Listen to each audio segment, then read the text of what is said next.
Salam, selamat pagi Bapak, Ibu, Saudara, dan anak-anak yang dikasihi Tuhan Yesus Kristus.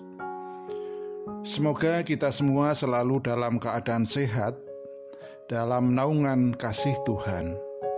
Selamat bertemu kembali dalam program Renungan Satu Hati, Sapaan Tuhan tiap pagi, dari GKJ Condong Catur untuk edisi hari ini, Kamis, tanggal 1 Desember 2022. Namun sebelum kita mendengar dan merenungkan firman Tuhan, marilah kita berdoa. Bapa di dalam surga yang mulia, Bapa yang baik dan penuh kasih, pagi ini kami datang sujud kehadirat-Mu untuk mengucap syukur atas berkat-berkat yang kami terima. Dan kami juga bersyukur atas pimpinan dan penyertaan Tuhan di dalam kami beristirahat semalam. Sehingga kami dapat bangun pagi ini menikmati hari baru pemberian Tuhan dengan kesehatan dan kesegaran yang baru.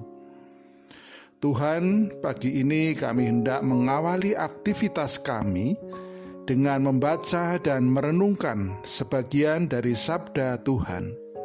Untuk itu, mampukan kami untuk mendengar, memahami, dan bahkan melakukan apa yang menjadi kehendak-Mu melalui firman ini.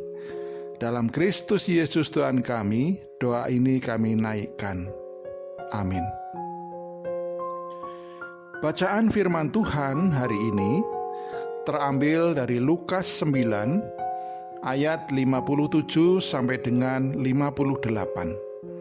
Dan adik Lisa, jemaat anak dari GKJ Condong Catur, akan membacakannya untuk kita semua. Silakan Dek Lisa. Bacaan firman Tuhan hari ini diambil dari Lukas 9 ayat 57 sampai 58 yang demikian. Hal mengikut Yesus. Ketika Yesus dan murid-muridnya melanjutkan perjalanan mereka, berkatalah seorang di tengah jalan kepada Yesus, "Aku akan mengikut engkau, kemana saja engkau pergi." Yesus berkata kepadanya, "Serigala mempunyai liang dan burung mempunyai sarang, tetapi anak manusia tidak mempunyai tempat untuk meletakkan kepalanya." Demikian firman Tuhan. Terima kasih Dek Lisa, kiranya Tuhan memberkati Dek Lisa dalam studi maupun di dalam berpelayanan. Hari ini kita sudah memasuki bulan Desember dan berada dalam minggu-minggu Advent. Sehingga tema besar Renungan Satu Hati untuk bulan Desember ini adalah di dalam palungan. Renungan pada bulan ini akan mengajak kita, orang percaya, untuk memahami masa-masa Advent atau Adventus untuk mempersiapkan kedatangan Kristus.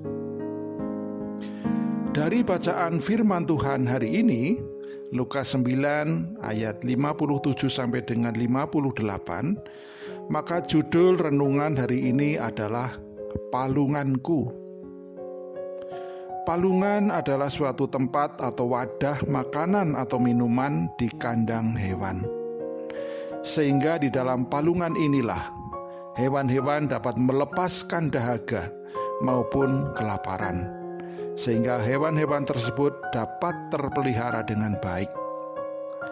Tetapi pada malam itu, di dalam palungan ada sang bayi yang adalah sumber air kehidupan.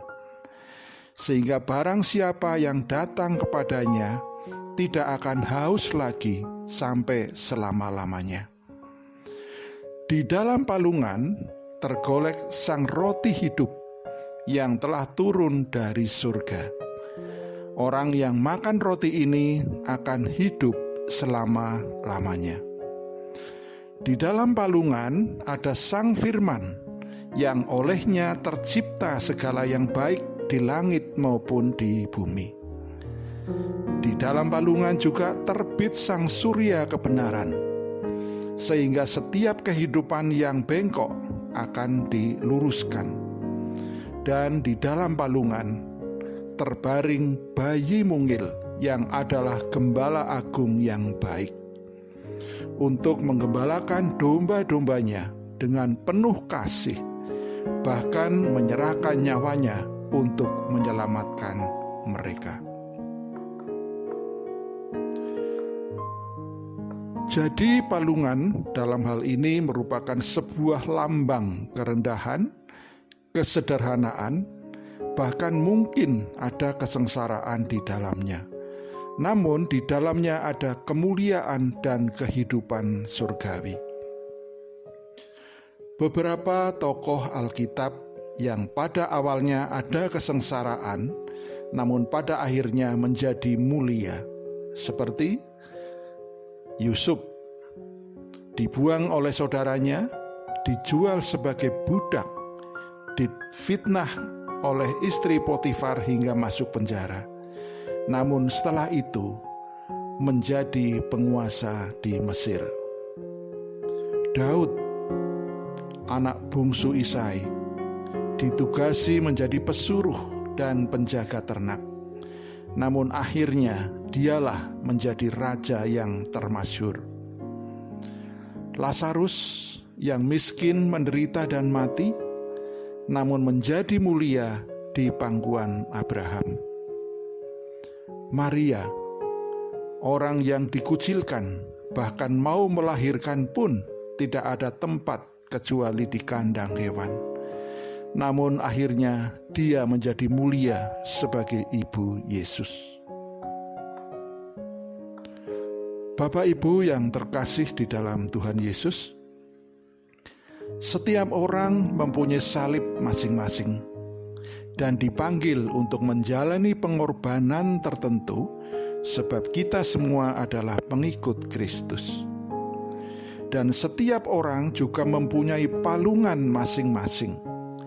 Untuk itu marilah kita undang Dia untuk masuk dalam palungan hati kita pada saat ini dan selamanya.